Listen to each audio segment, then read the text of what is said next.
how to increase operational efficiency and agent productivity while reducing redundancy by simplifying your tech stack, a thoughtful and disciplined approach to measuring the true cost and the true benefit of a piece of technology before you commit to it, specific tactics to increase agent understanding, adoption, and buy-in of new tech. That's just some of what you'll get in this Techtember episode with a proven operations leader with a passion for real estate technology. I know you'll learn a lot from Chelly Herren right now on Real Estate Team OS. No matter where your business is today or where you want to take it, you'll get there faster and more profitably with an operating system. Welcome to Team OS, your guide to starting, growing, and optimizing a real estate team. Here's your host, Ethan Butte. Chelly, thank you so much for being here, and thank you so much for everything you do within the Follow Up Boss community. Thanks so much for having me, Ethan. So happy to be here. Cool. I'm going to start with you, where I start with literally everybody who appears on the show, which is, what is a must-have characteristic of a high-performing team? Oh, that's a good question. I would say a high-performing leader is probably the number one characteristic of a high-performing team that I have come across. It's just a characteristic that I feel like the team kind of always wants to be aspiring to be some version of that leader, whether it's like production-wise, whether it's how efficient they run their business, whether it's they're just attracted to that person because they're a charismatic leader. I feel like strong leadership is probably that one characteristic. Really good. I like that you roped in there some characteristics of a high-performing leader. And I feel like part of what I hear in what you shared there is leading by example. And then also, when we're recruiting, I don't know if we want to turn this Techtember episode into a recruiting conversation, but, there are a lot of things we need to deliver. We need to have the right kind of financial arrangements, splits, fees, services to make sense for someone who's joining our team. But I think a lot of it is this intangible, I'm joining this person, which is part of the high performance piece. So talk a little bit about like leading by example. I agree with you that I think that, if you had laid out a bunch of different team options, if you were an agent who had a few different options, you could compare dollars and cents, obviously, with splits and things like you just mentioned. But also, I think that you would be at least I would be very closely looking at who is the person who leads that team? How do they lead by example? What do they do on a daily basis? Or how have they been successful in real estate in a way that makes me want to follow them or learn from them or be coached by them? And I know there's examples of team leads who maybe don't even have a huge real estate background. They're more running a team because they're very good at aspects of running a team that are super important. In my particular case, I'm super lucky to have someone who runs our team who is an incredible role model, and he is a very high producing agent who's worked very hard to get to the role that he's in. And I know for our team members, it's really a neat opportunity for us to get to watch him, how he runs his business, how what a well-oiled machine he is as far as how he carries out his prospecting activities, and everything down to the paperwork that he uses on a listing appointment. So I find that even if agents aren't aspiring to be him, they might be aspiring to be operating at a level that's maybe a little higher than where they have been previously in their career, and they can take bits and pieces from him and apply them to his business. We're always saying, or to their business, we're always saying to agents, we're not asking you to be a miniature version of Jeff, who is our team lead and has been in the business for 20 years. We're just asking you to, take bits and pieces of his coaching and his leadership and apply that to your business, because that will help you level up. That's great. I would love to arrive at when you joined Jeff and the role that you serve in that organization, but I'd love for you to do that backing up. One of the things I love about your background in real estate is that you've led both operations and you've led sales and marketing in different contexts. So I'd love to have you kind of just walk us into where you are today from where you started in the business. Yeah, for sure. Well, I'll give you a brief history, but I got licensed back in 2005 as kind of something that I knew I wanted to have a real estate license because I have some family members who have been in real estate but I wasn't quite sure where I wanted to take it. I had a business degree. I actually was interested in supply chain management when I was in college. So real estate wasn't really on my radar, but I knew I wanted to get that license. So in my early days, I worked for a land developer. That was a very interesting experience. Got to see a lot of different things there. And then he started a real estate brokerage that I helped found and begin the early stages of and operations was my main focus in my role. So that was like very quick growing, 0 to 100 agents in just a few years, 2 different locations, 2 different cities. So that was really fast moving. And I would say that is what started all of my real estate operational and sales curiosity. I hadn't really sold prior to that. I've mostly focused on management roles for my career, although I have had some time in sales, as you mentioned.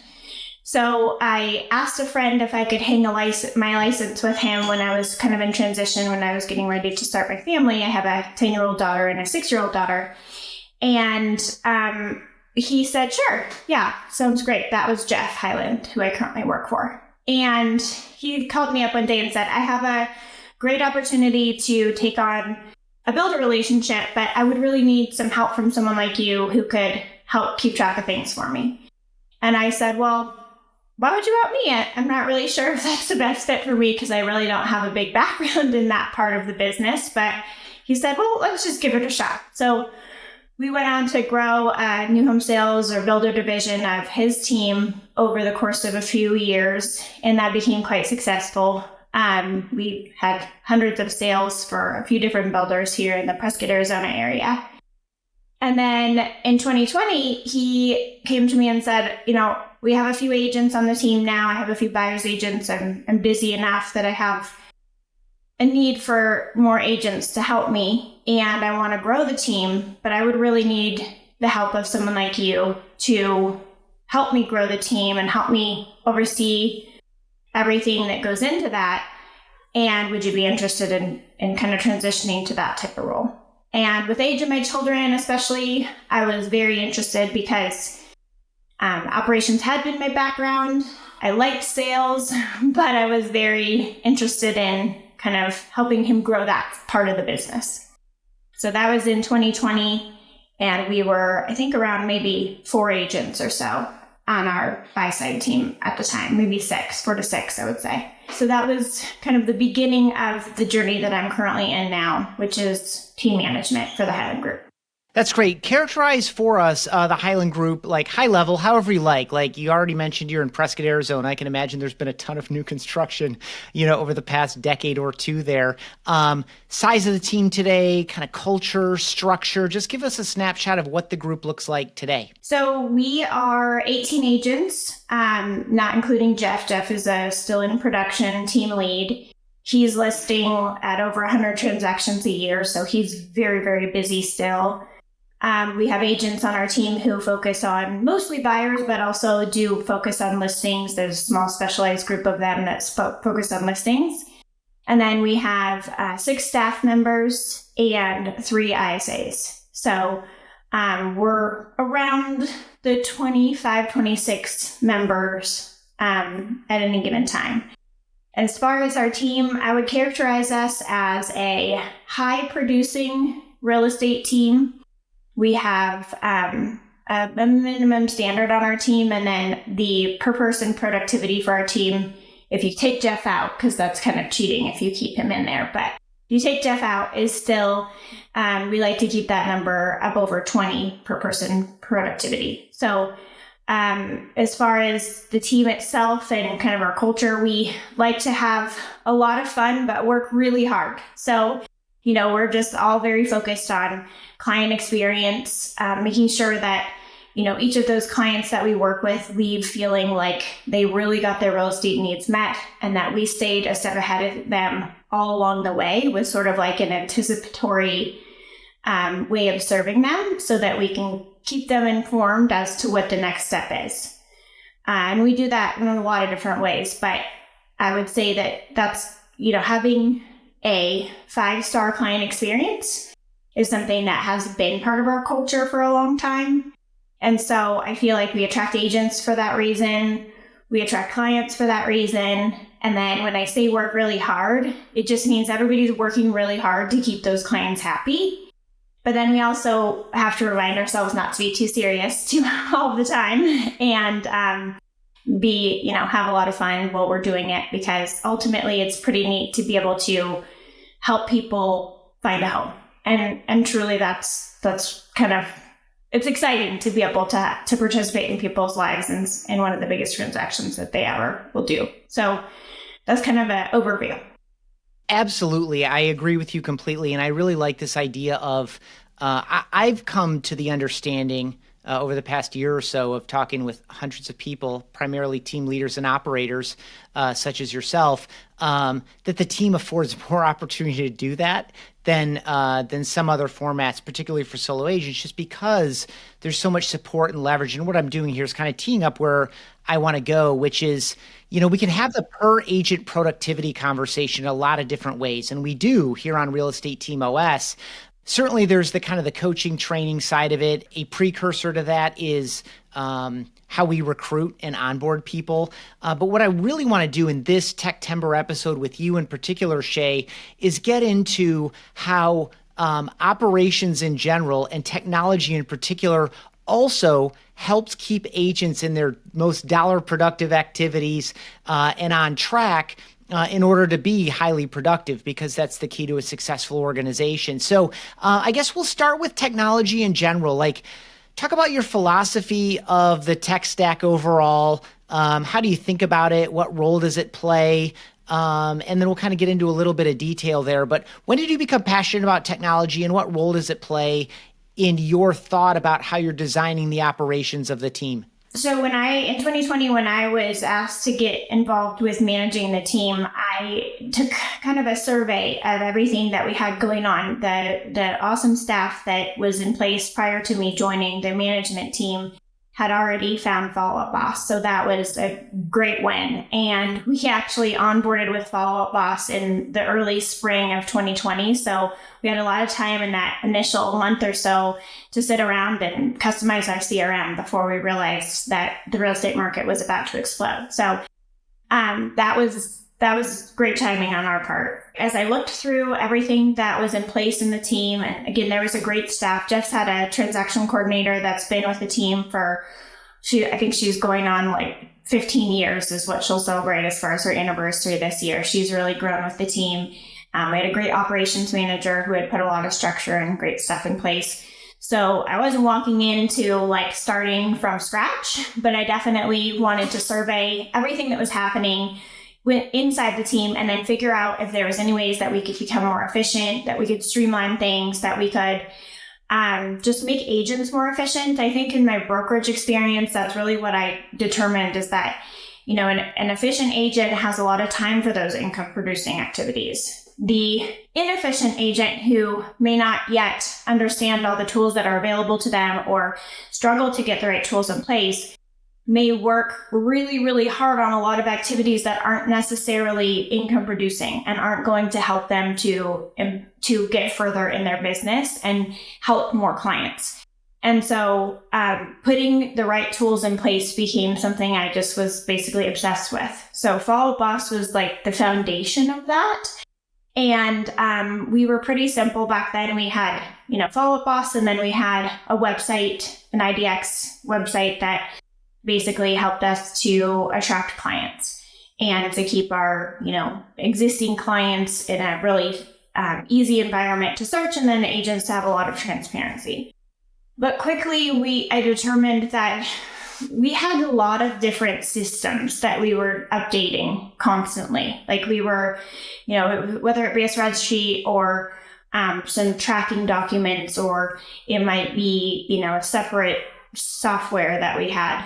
We were constantly moving in and out of different platforms. And so we all sat together in a room early on when I started this role, and we really mapped out, and when I say we, our staff mapped out our client experience. And so we kind of just went step by step through the client's experience to make sure that the communication that the client was receiving from us was always really consistent, and that kept their experience feeling very high touch, but also made sure that we were very concise and clear in the communication that we had, and making sure that each of our steps in the process, I guess, of managing a transaction and getting a client from a interest level all the way to a closed transaction and post-close was just very clearly defined. And we were all on the same page about that. So that was step one to that process. And then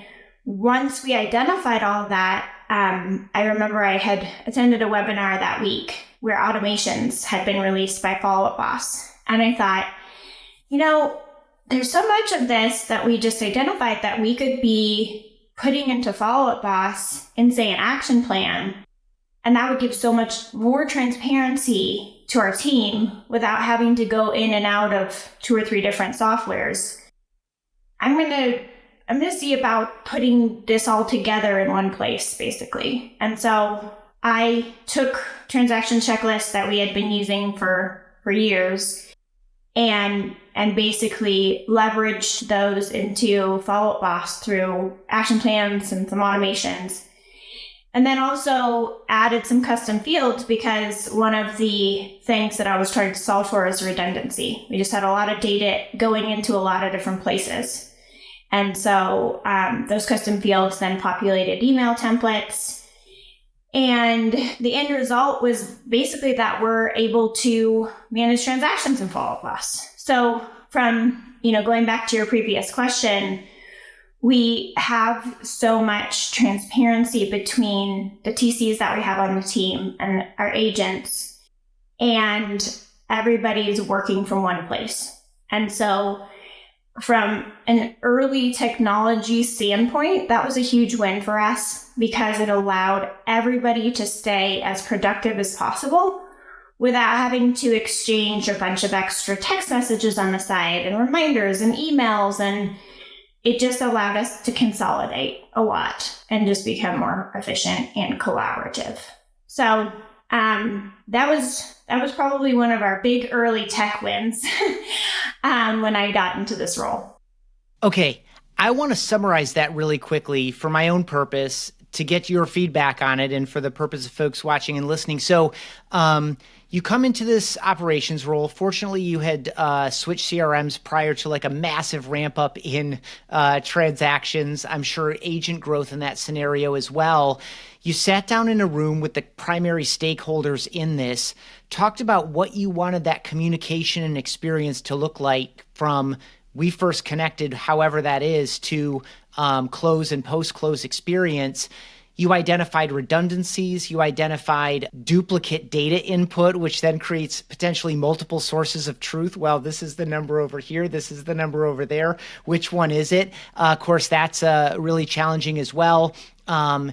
You turned what was a manual checklist, and I assume some of it done even on paper, we've heard that story many, many times before, turned it into automations and action plans so that reminders are delivered to people instead of them having to go to the checklist and check a thing off. Some of that stuff is pushed to them, and that anyone, the agent, the TC, or anyone else, you as a leader or a manager, can go in and see the state of things without having to, and this is the key thing too, reducing the number of calls or urgent texts or urgent emails to say, what about this? What about that? What about the other thing? It's like, I can just go in and look at it. And so what this does from an efficiency standpoint, from a team operating system perspective, is you use the word transparency, and I think that's the key here, is that's what unlocks the efficiency, the time saving, the confidence, the camaraderie, the teamwork that's allowed, because everyone can see where everything is whenever they want from their phone or from their laptop. So true. And it's really kind of become the foundation of how we make sure that our client experience is at the level that we expect and that we, strive for every day. And you summarized it very well.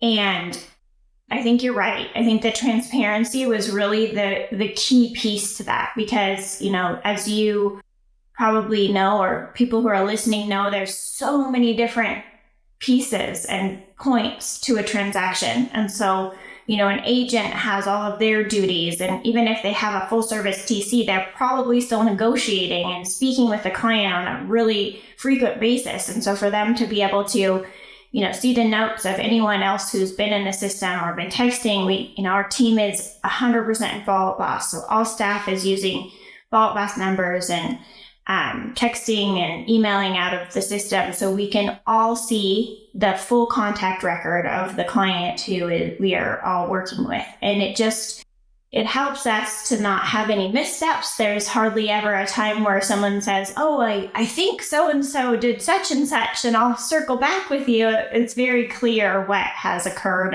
or not occurred. So yeah, it's been great. And then you touched on something that I just wanted to share, because it's become kind of like an unintended asset to this system, is that on the Apple OS, I can pull up any client in our in our company, and I can go in and see all the custom fields, which means in our team, all of the data points that I might need to know. So if I'm laying in bed thinking about, when was that inspection report due? I'm not sure because it's 2 a.m. and it's woken me up because I can't sleep. I can go into that client's record and I can check that date very quickly from my phone. It happens more often to people who don't have insomnia sometimes, like I do. When they're out and about in the field, they might, think to themselves, one of the new additions that we just put in that's very exciting is help with the new NAR settlement and some of the nuances to that with concessions and seller concessions and contract concessions and buyer broker agreements. And all of that can be seen with full, transparency to the whole team, but also from your mobile device. So if you're taking out a buyer that you think you signed a buyer broker with 4 months ago, but you want to check that date and see if maybe you need to have a conversation with them about extending that time frame because it's coming up on the time that it, ends, but they haven't found a house yet. All that can be checked from your mobile device as you walk into the appointment. So good. That's that's one aspect of this concept of calm amid all of the chaos. There's so many moving pieces all of the time. And even just bringing that piece to yourself in the moment of where were we on that? What's the date on that? And the ability just to access it. I love that. I appreciate that ad. Pulling back just a little bit, like so many folks in this industry, and it's one of the things I love so much about it, you connect and collaborate and converse with your peers all over the country. When you're talking with other people, what are some common issues or concerns from a technology perspective? Like when you're maybe giving advice or helping someone, what are the kinds of things, what are some of the questions or concerns that you observe, over the past year or two that people what are people struggling with out there or wondering about? That's a good question. I definitely tend, I'm a Follow Boss Mod Squad member, and I tend to get roped in a lot on the conversations pertaining to transaction management and those types of things because of this system that we use. But I would say that, actually, it's funny to stay on the same thread, but really what I see a lot of is transparency and then efficiency. Like I have everyone from a solo agent all the way up to, someone who might be starting a team or have been running a small team, usually a small to medium sized team, I would say, who say, I just feel like our team or me and my staff member are spending so much time, just going back and forth with each other on the details. Or we have so many places that we're trying to update information. And I feel like one common thread that I'm seeing often is the desire, I think, that most people have to consolidate and simplify. And that is one thing that I think is difficult with tech and prop tech and all of the things that we are all constantly trying to innovate with, is that there is a lot of time that can be spent or projects that can be created with being innovative in technology. And you have to be careful as a leader, I believe, in today's world to not overcomplicate things with technology. And so I think a lot of what I see as far as talking to people around the country who are operating in real estate is just a desire to simplify, a desire for more transparency, and a desire for, I guess, increased efficiency, which many people perceive, oh, technology can solve all my problems and this is great. But very quickly, you can end up with 4 or 5 pieces of technology that kind of aren't really talking to each other. And all of a sudden, you have a lot of work on your hands. Instead of becoming more efficient, you're actually going backwards. Yeah, and taking ourselves away from our fundamental responsibilities and opportunities, no matter what seat we're in inside the organization. I would love for you to share your, because I assume that you have probably added some tech despite this theme of simplifying. I think there are 2 main drivers of adding tech to your organization. One is we've identified a problem and we want to solve it, and we know that there's some tech solutions, so we're going to go out and vet them, talk to some friends, maybe do some demos, try some things out, whatever. The other side of it is discovery driven. You're talking with a friend about kind of what's going on in their business. You ask a couple follow-up questions underneath, and it turns out that this tool is solving a problem in a way that you didn't know was possible. So one is like, I've got this problem. Let me figure out the best way to solve it. And that may or may not be a tech solution. The other side is someone reveals to you that they have this piece of tech, and you're like, oh, that would actually help me too. I never identified it separately. One, are those the 2 main categories for you? And 2, what is your process for vetting? Should I pursue a tech solution in general? 2, I've implemented it and I'm starting to train agents or TCs or whoever's going to touch it on this new piece of technology. Like, what's your process for vetting? Do I need something? And is that something a piece of tech all the way through implementation?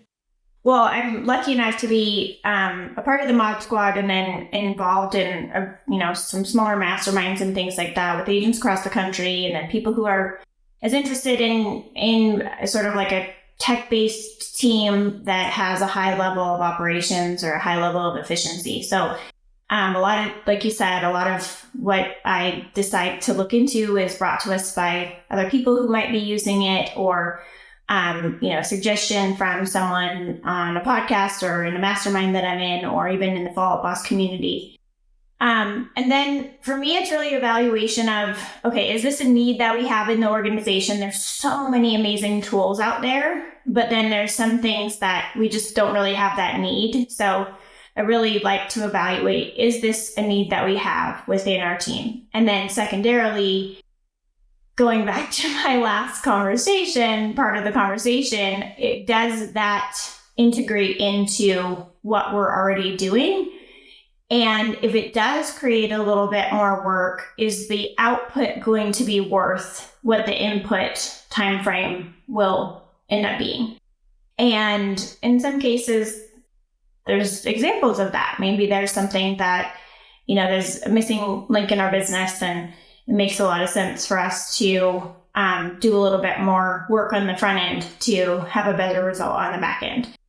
However, for the most part, making sure that tech would integrate into what we're already doing would be a really key piece. And I would say that those 2 pieces of the evaluation are pretty much key for me. And I'll do, like you said, a demo, or meet up with someone who's using the software or the solution already.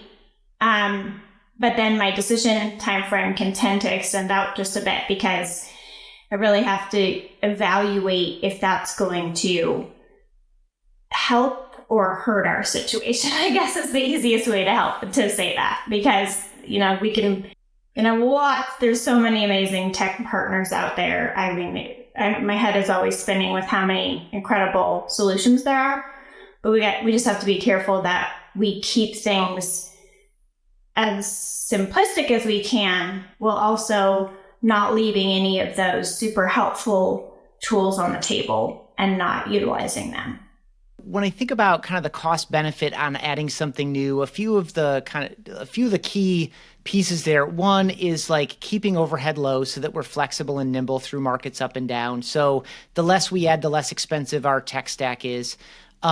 Two, the less tech is involved, the less room there is for some of these errors of redundancy or having to manually input data or having to train our agents or our operations team, our staff on new things and complicating their lives.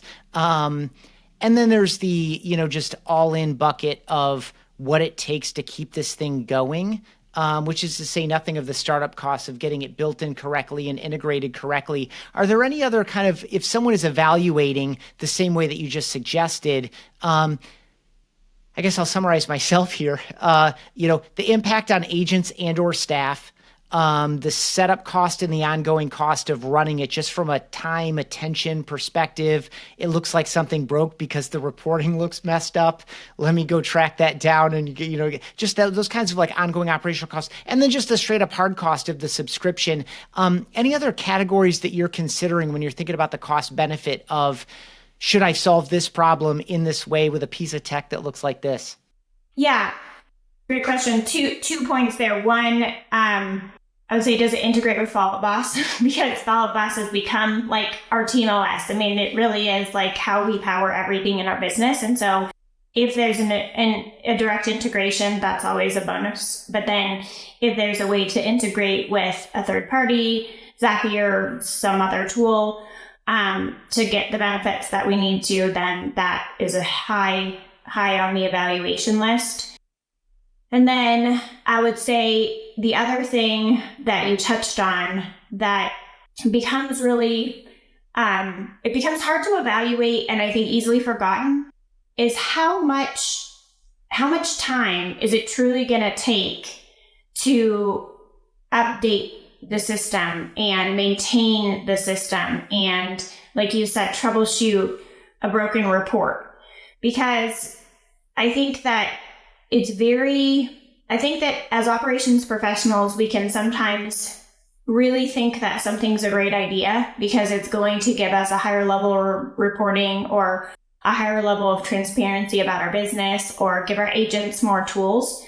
But it can easily become something that makes overall the organization less efficient and kind of heavy in a certain area. And so making sure that you really clearly understand what the whole, SOP would look like if you did implement that tool, and that you have the resources, A, to carry out all of that SOP, and B, again, that the result is going to be worth it.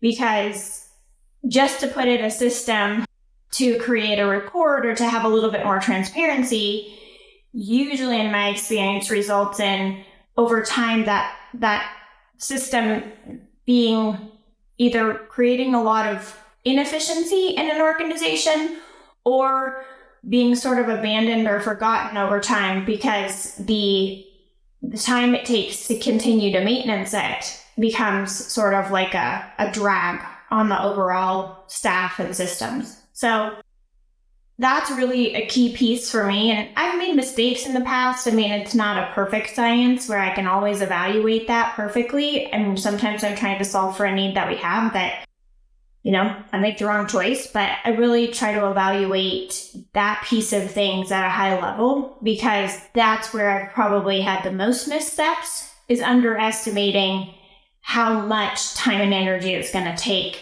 to keep a system running when the end result doesn't necessarily keep our agents being the most productive versions of themselves, if that makes sense.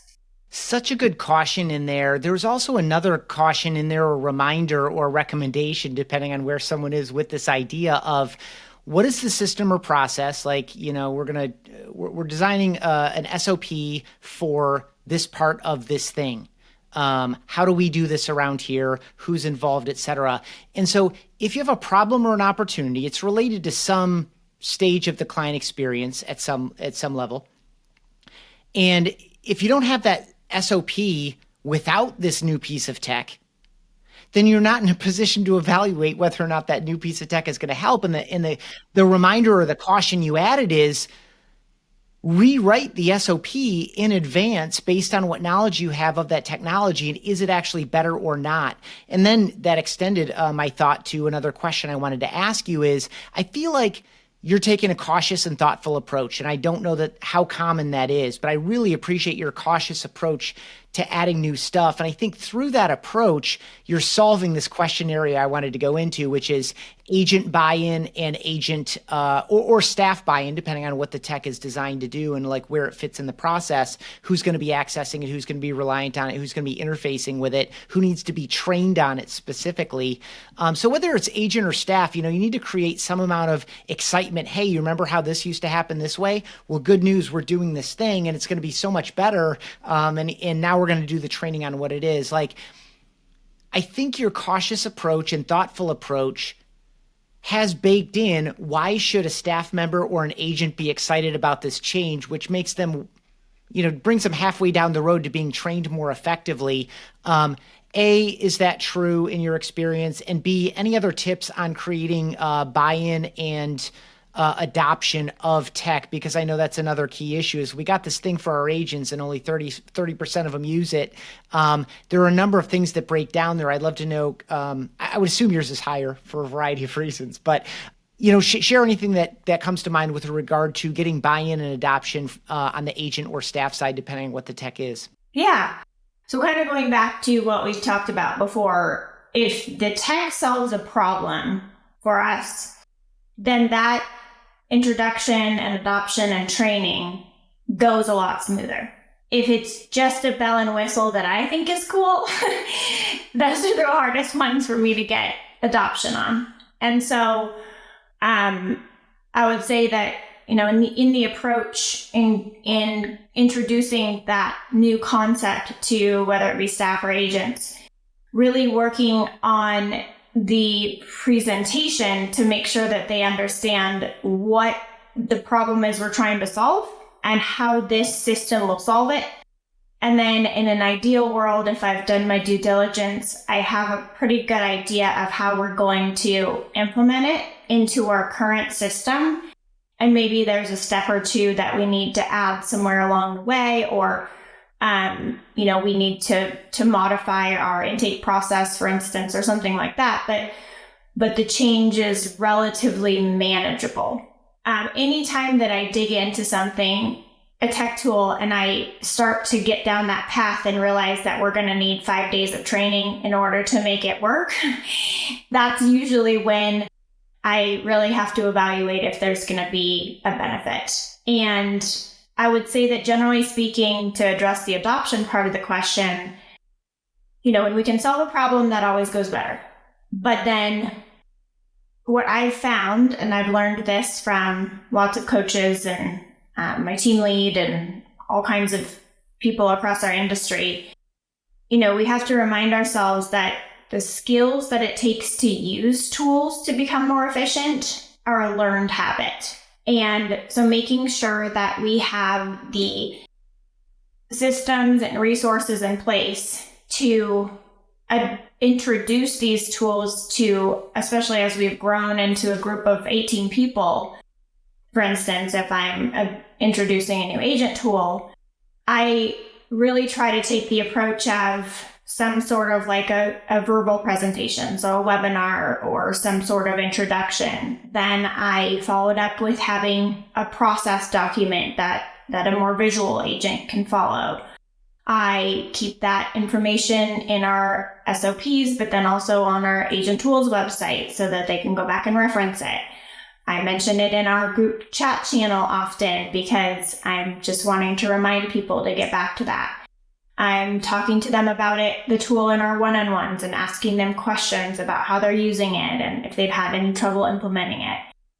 So, a sports team who wants to win the championship, they're going to continue practicing throughout the entire season, the postseason, the preseason.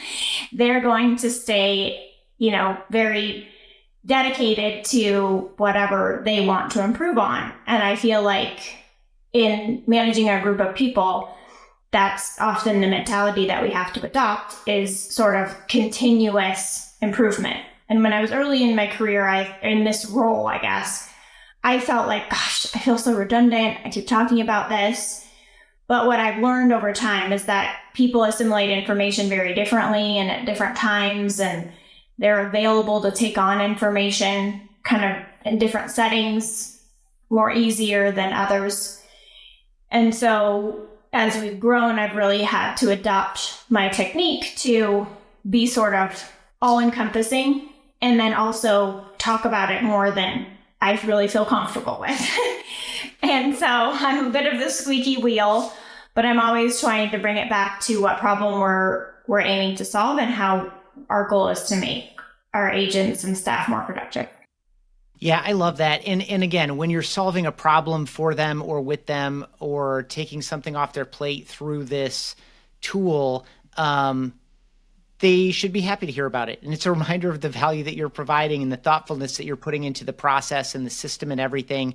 I also like this idea of, as you're getting exhausted of saying it again, it's just really starting to take hold and take root. These are habits. These are fundamental to the way we operate inside this organization. So you can't say it enough. I like this idea. You recognized different people have different learning styles, different environments are better, different mediums or media are better for some people than for others. You need to do it in small group. You need to do it with the whole team. You need to do it one-on-one. And if these are well-chosen, thoughtful selections, which you're obviously making, and how you're designing your systems, then it should be a welcome conversation.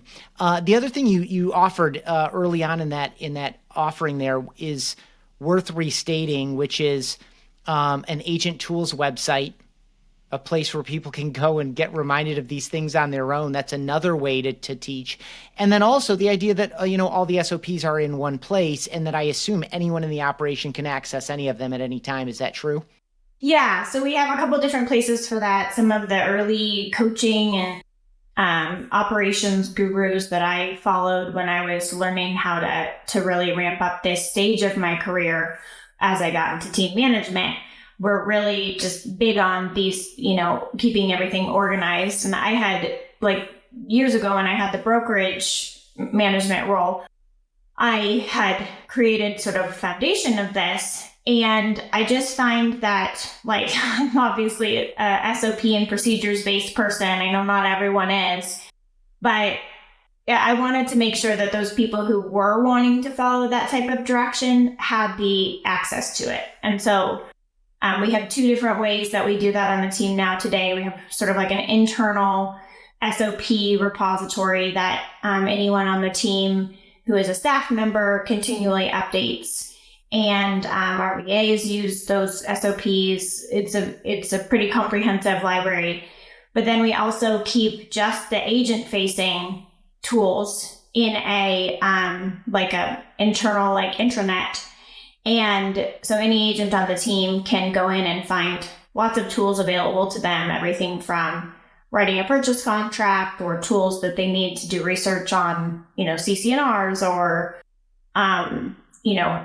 information they need to find in order to write the contract, all the way through, what documentation is required by our broker, all kinds of things like that, as well as then the SOPs on how to use our tools. So it's a very easy way for them to find the information they need if that's the way that they learn and the way that they seek information. But like I said, I try to keep it very, I'm constantly taking a position during our sales meeting to train on the most recent tool, to give reminders. I would tell you, Ethan, that one of the coolest things that's happened with Feb in the last not few months, but I would say last year, is the ability to have a lot more widgets on our right-hand side. So the tools that we do use, I'm a big believer in top of mind. If you want a tool to be used, how do we keep it top of mind for our agents and staff? And with the ability to have some widgets in Follow Blast that are right on your contact screen every time you open their contact profile, it's kind of a game changer, because all of a sudden a tool that may have been hard to adopt in our first version, we now have a version 2, for instance, of our real estate search app. And that real estate search app is front and center every time somebody goes into Follow Up Boss now. And guess what? The adoption is higher this time around. That's great. I'm sure the product team has heard that, but they would love to hear it again. I will share that with them directly, that feedback. And you mentioned, not everyone is an operations person, but what I'll add to that is that everyone who wants to grow a business successfully needs an operations person.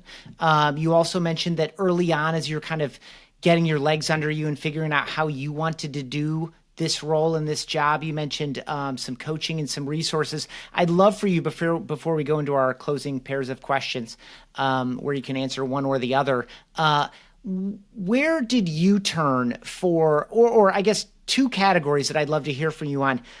And you already mentioned, the Follow Up Boss success community and some of your fellow moderators, among others. So maybe that one you've already answered. But if there are any other places you go that are credible sources for technology insights and feedback and recommendations and ideas, that's one category. The other category is operations. Where would you point people who have maybe a really promising assistant who's doing operations at some level, but is worth investing in? They think they can level up the whole organization by investing in this person.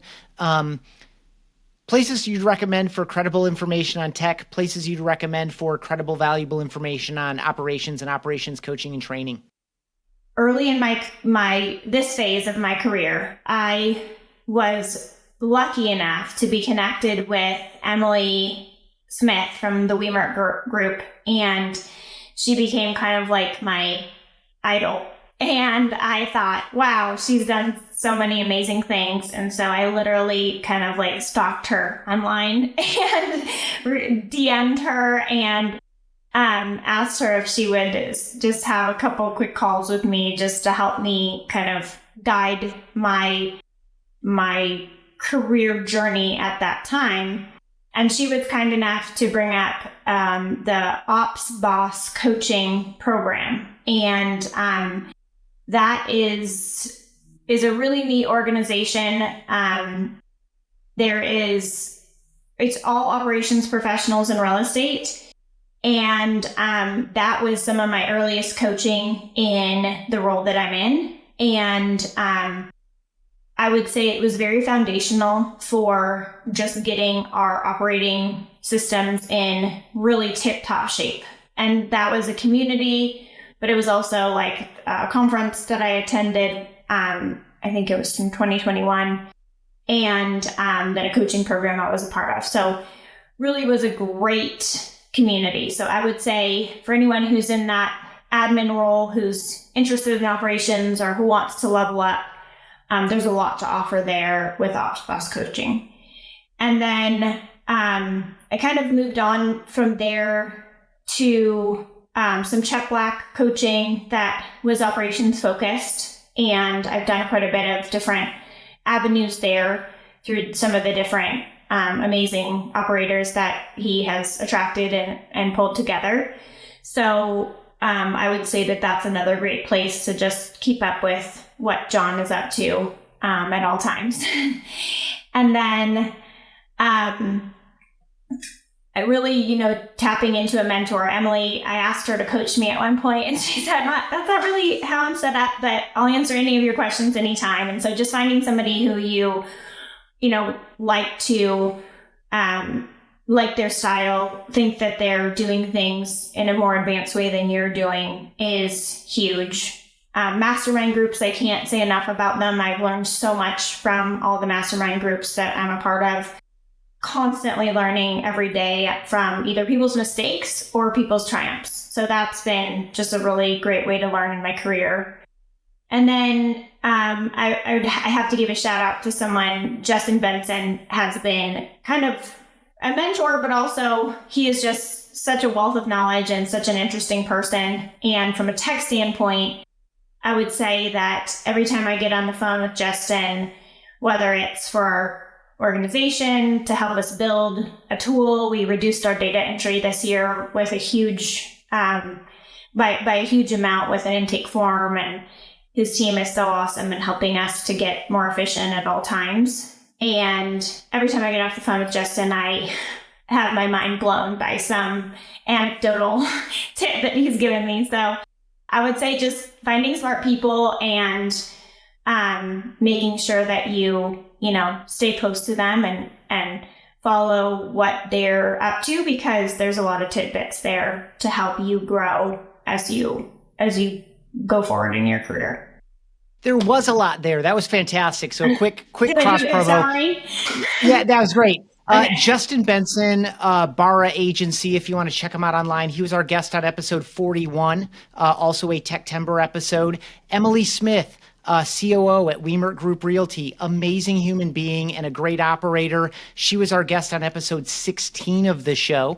Christy Belt Grossman, the founder of Ops Boss, was on episode 23 of Real Estate Team OS. And so whether you're a team leader who's wondering who in my organization is my future director of ops or VP of ops or COO, she breaks down a whole system and format for that in episode 23 of Real Estate Team OS. John Cheplack has built an amazing community and brought all kinds of people, not just top team leaders, but also operators, as you said, Shay. And he was our guest very early on, one of our first FubCon episodes from FubCon 2023. So that's really early in the podcast feed, and it's in a separate YouTube channel. So I love that rundown, and it makes sense why we're in this conversation. Like, I knew I needed to meet you, but this, like, oh yeah, obviously we needed to connect and do this. So this has been great. 3 pairs of closing questions for you. You can answer one or the other. Some people like to answer both. That's fine too. These are your questions. But what is your very favorite team to root for besides the Hyland Group? Or what is the best team you've ever been a member of besides the Hyland Group? Ooh, I would say that's kind of a tough one, but my situational team that I'm a part of and rooting for at this time is the Team Swiftie, Taylor Swift. I have 2 daughters, 10 and 6, and she kind of overruns our life most of the time. So I would say that that's definitely a fun and exciting thing to be a part of when you have young girls who are very interested in a pop icon like her. Yeah, really fun answer. And a good one too. It's unique. Like I kind of categorize the responses now that I've asked it dozens and dozens of times. And I feel like that's kind of a new category you created with that one. So what is one of your most frivolous purchases, or what's a cheapskate habit that you continue to hold on to, even though you probably don't need to? I might answer both of those. I would say a frivolous purchase would be like a nice purse. I tend to like commemorate my career achievements to some degree with doing something frivolous, like rewarding myself with a nice designer purse or designer wallet or something like that. It feels very frivolous, but it's also something that over time has helped me remember those milestones in my life and in my career. And then I would say a funny habit that I still have is I just keep all leftovers. Like I'm just like a leftover hoarder. And it's really funny. Like I will consider keeping things that are like very small amounts of food. But I'm like, oh, well, maybe I'll eat it the next day. And so I put it in a container in the fridge. One of my favorite things about the frivolous question is that it turns out that while they do seem frivolous on the surface, so many of them make so much sense. And I love the way that you put those two things together. Like it's frivolous, but it really isn't, but it kind of is, but it isn't, because it has this kind of different meaning. When you, Shay, are investing your time and attention in learning, growing, and developing, what are you doing, or what does that look like? Or when you're investing time and attention into resting, relaxing, and recharging, what are you doing? What does that look like? I love to digest information. And so I'm constantly, just trying to keep up with all the amounts of information that are coming all of our directions in this modern world that we live in. But catching a podcast, at least I try to do 1 or 2 a week. I like to hop on a webinar or 2 that is maybe something that I might be new information to me, or like a new tech tool that I might think I might be curious about, even just to learn from the founders or people on the webinar who might have anecdotal information to share about the real estate industry as a whole. Sometimes that's all I learn, but then sometimes I'll learn about a great new tool. So really just trying to soak up as much information and build that into my schedule in a productive way, I guess, and making sure that I'm not oversaturated with that kind of thing, but like keeping up, I guess. The Follow Up Boss community helps me with that a lot as well. And then relaxing, I would say that, I'm a busy mom and I have a busy career. And so the relaxation piece is something that I struggle with to keep in balance. But I love to, get a nice walk in or get, some time to do yoga or Pilates or some type of exercise that can kind of help calm my mind and give me a little bit of time for myself. So that's what I try to carve out for on a regular basis.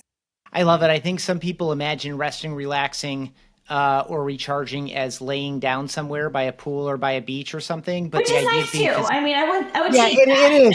it is. But the idea of the mind body, like the physical activity, as part of a full relaxation. Like I find activity very relaxing as well. Yeah. I think it helps me feel well-rounded in the relaxation category, although laying on a beach definitely goes in that category as well.